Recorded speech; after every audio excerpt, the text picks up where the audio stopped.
do this. Pennsylvanian period, the latter half of the Carboniferous, as it's known around the world. So let's get into this. You know what? But before we do, let me give you another part of the super secret code. It is the capital letter S. Okay? Capital letter S. There we go. The capital letter S. You got me? S as in sandwich. All right, here we go. So again, we get Pangea developing in the Carboniferous. North America, here's the equator. Again, we're continuing to kind of get pushed up as kind of Pangea is kind of all moving up. North America still has some water kind of over us. Arizona, some ocean, some not, but this is what it's kind of looking like. So we start at the end of the Carboniferous. Oxygen continues to go way up, and carbon dioxide way down. Further development of land plants utilizing more carbon in the air, giving off more oxygen.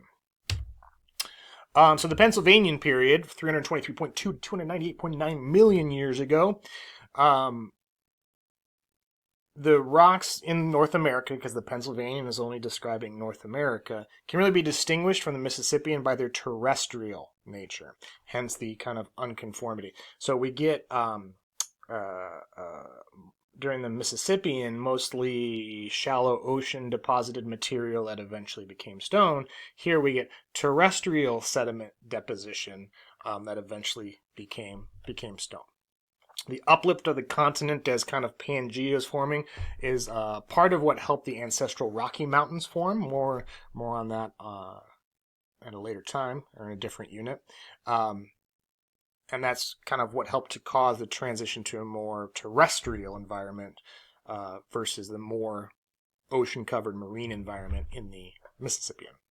Swamp forests are still there, but terrestrial habitats become more common and widespread.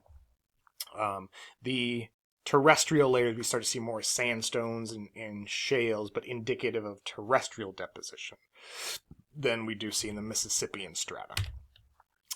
As far as life is concerned, we start to see adaptations in the fossil record that led animals to be able to reproduce on land, and that was a couple of things. So plants, the evolution of the seed, and in animals, the evolution of the amniotic egg, an egg with an amniotic sac inside, a hard shell that can contain the embryo and allow it to grow in essentially a water environment, but in a nice shell.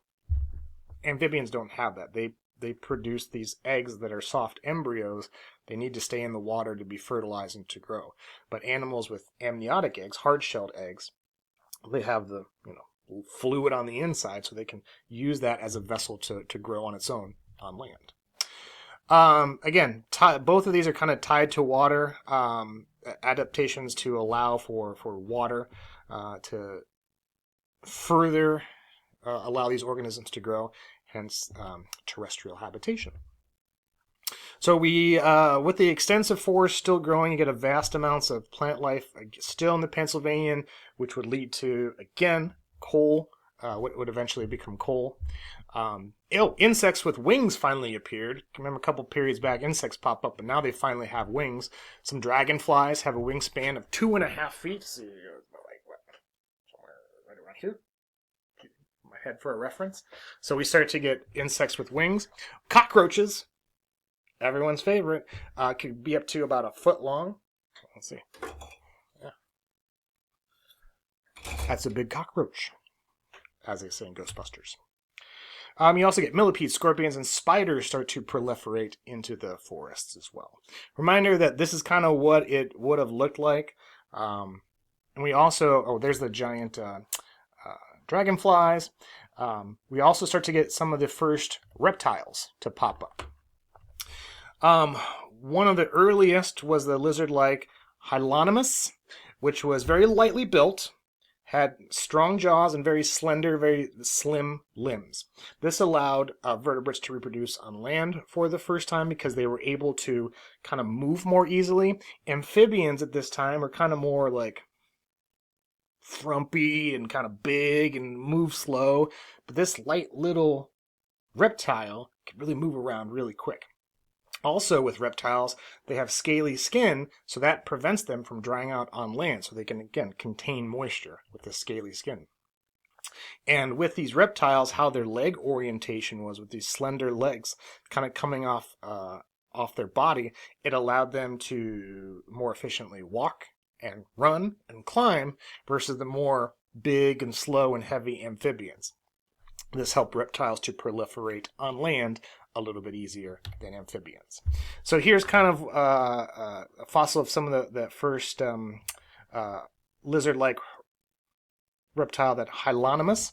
It's pretty cute, but you can see it really allows for walking easier, climbing, faster locomotion. So that's what we see there. And the development of the egg, the evolution of the egg, or the eggolution, as I call it, was a key feature in the origin of reptiles and the development of this egg, which helped them to proliferate on land. They no longer needed a water environment. Their skin can help them contain water. They didn't have to go back in like amphibians do to kind of soak in water. They didn't need to lay their eggs in water because they evolved this amniotic egg, which eliminated the need to lay eggs in water. So very similar to today's chicken eggs, these eggs, these amniotic eggs, had a durable outer shell for protection. When you make eggs, like you have the white part of the eggs and then the yolk, the yellow part. So the white part, well, when you open an egg, it's kind of clear, but it eventually turns white. But that clear, cooked white part, it prevented drying out of the embryo, but still permitted air to kind of reach the embryo. So you're containing this moisture source, which is needed in growth and life. The yolky part of the egg, that if we cook a chicken egg, the yellow part, that's the part that provides nutrition to the embryo, to the growing baby organism. And as the organism grows, the yolk shrinks because the organisms, as it's growing, uses the nutrients in the yolk to grow. It's basically its food source. Whereas a human baby is connected via umbilical cord to its mother, an egg it's its own thing, so it's got to grow on its own. In these eggs, you also get fluid-filled sacs, which permitted the embryo to survive. So again, one of those is the fluid, water-based environment for the embryo to grow. Another was the removal of waste. If you use material, you're going to create waste. So you needed these different sacs to allow for all of that, material in versus material out. So yeah, so very, very similar to kind of a chicken egg and what we think about, but this eggolution is what helped to propel organisms to live kind of further on land, disconnecting from the water-based environment that was necessary for so many organisms. Let me give you another part of the super secret code. It is the capital letter B. The capital letter B. You got me? The capital letter B. So again, we still have those swampy forests. That's going to help to create, again, more coal during the Mississippian and Pennsylvanian. You get plants and trees starting to reach 100 feet tall, which, as they die and fall into the swamps, create a lot of biomass, material that would eventually get compressed into coal. Horsetails, another type of plant, reaching up to 30 feet. Some ferns was a major non-seed plant group, were present as trees about 50 feet tall. I love ferns. Ferns are some of the oldest plants that survived on Earth. Their ancestors are very, very, very old. I just love ferns. Anyway, but the early conifers, cone-bearing trees, began to appear first here. Things that we now know as like firs and pines and redwoods and spruces. So this is kind of what we've been looking like. Here's some big giant ferns and some of these other, almost look like Dr. Seuss trees. What kind of trees are those? I don't know. Send me a message. I'll give you extra credit. What are those Dr. Seuss trees called? There's a whole book about it. It's about the environment. Oh, well, I can't think about it. First person to send me a message in the class, I'll give extra credit to. All right. So anyway, those coal beds So again, organic material falls into a swamp, sinks to the bottom. It begins to decay, maybe not all the way, but that biomass builds up over time, gets compressed, and turns into coal. So the coal beds of the Pennsylvanian period, about 40 feet thick. Now, there's actually another time in North America where coal was eventually created from a much more recent time frame, the Paleocene, and out in North Dakota, those coal beds are over 1,000 feet thick. So there's a lot of coal.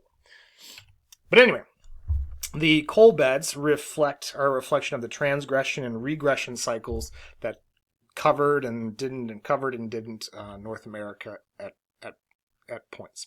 Remember, dead plant material, as it falls into these swamps, kind of builds up. It didn't completely decay, but it kind of builds up, and you're squishing together all this organic material. When you squish together organic material, plant material, it creates something called peat. It's very thick, almost looks like soil, but it's a very thick, organic, rich material. When the environment started to change and you get more terrestrial, when the environment kind of continues to change the transgression and regression cycles, so you got this swamp, which is more of a terrestrial area, and when you get, say, a transgression, so marine oceans covering. Remember, when oceans come in, they bring in sediment, so you get marine sediment covering up this peat, providing pressure and heat. It actually changes the peat compress it more, it turns it into a type of coal called lignite. You compress it a little bit more, it turns it into a sedimentary rock called bituminous coal. And if you press it a lot more with a lot more heat and pressure, it actually metamorphoses bituminous coal into anthracitic coal. And bituminous and anthracitic coal are the highest grade coals. That's what typically is mined out to burn for electricity generation. And a lot of that occurs around Pennsylvania, West Virginia, and Ohio. Hence the Pennsylvanian period. The biggest coal beds of this time were in Pennsylvania. So originally there are 31,000, I believe that's tons of coal. Yeah, I believe this is in tons.